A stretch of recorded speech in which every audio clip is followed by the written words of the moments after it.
Video کو like کر کے آگے شیئر ضرور کر دینا۔ اللہ تعالیٰ قبول فرمائے۔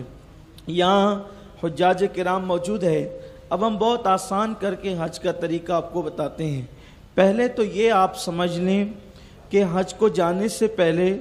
کچھ حج کے لوازمات اور آداب ہیں۔ پہلی چیز تو یہ ہے کہ حج کو جانے سے پہلے کچھ ایسی چیزیں جو ہماری ضرورت کی ہے، شریعت سے اس کا تعلق بظاہر نہیں ہے،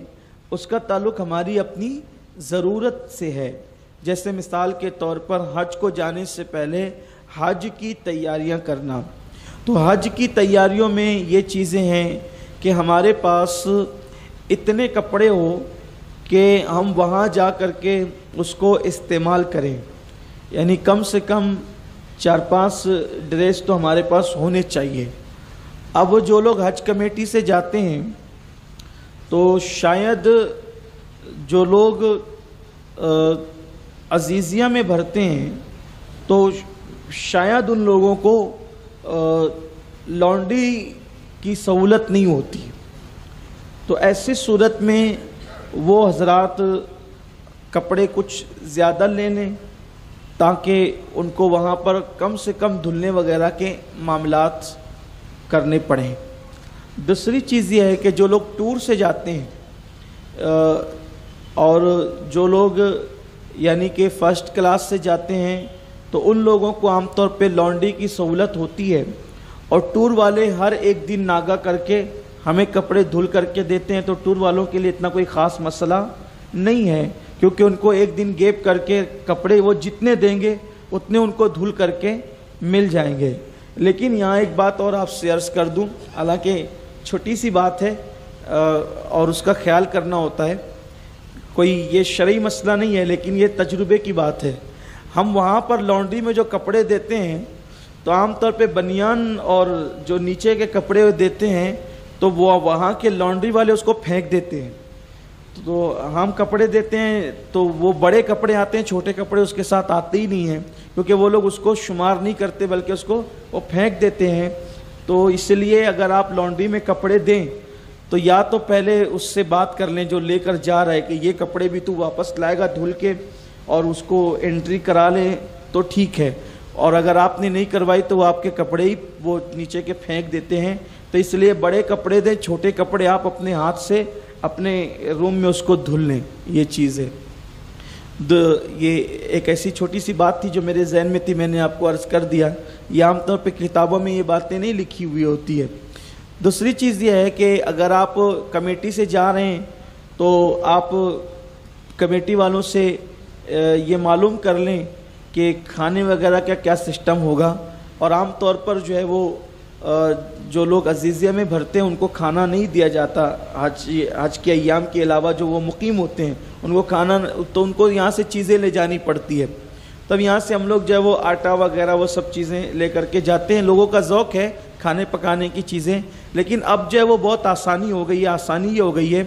کہ پیک بن ایسی چیزیں ملتی ہے کہ صرف گرم پانی میں آپ اس کو ڈال دیں اور اس کو جو ہے وہ جوش دے دیں تو آپ کا کھانا تیار ہو جاتا ہے، تو بہت زیادہ پریشان ہونے کی ضرورت نہیں ہے۔ بلکہ ایک اور چیز بھی اور آسان یہ ہے مشورتاً آپ کے لیے، اگر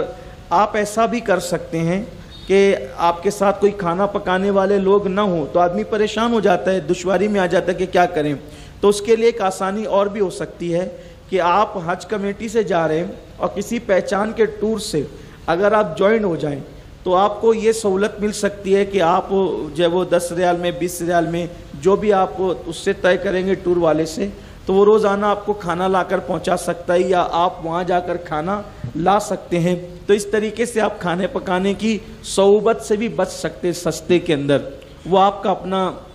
معاملہ ہے، آپ اس کو جیسا پسند کریں۔ مالیگاؤں میں عام طور پہ محبتوں کا ماحول ہے، تو ہمارے لیے ایک آسانی یہ ہوتی ہے کہ اکثر ابھی حج کمیٹی والے یہ کرتے ہیں کہ ایک علاقے والوں کو ایک ساتھ وہ لے کے جاتے ہیں، یعنی اکثر تاریخ جب آتی ہے تو مالیگاؤں والوں کی ایک ساتھ آتی ہے، ناسک والوں کی ایک ساتھ آتی ہے، اکثر و بیشتر ایسا ہوتا ہے، تو 4-4 5-5 کا گروپ بن جاتا ہے۔ تو اس میں ایسا بھی ہوتا ہے کہ خواتین مل کر کے کھانا پکانا سب بانٹ لیتی ہے، تو اس میں بھی آسانی ہو جاتی ہے۔ اتنا دشواری کا کوئی میٹر وہاں نہیں ہوتا ہے جو عام طور پہ پرانے حاجی لوگ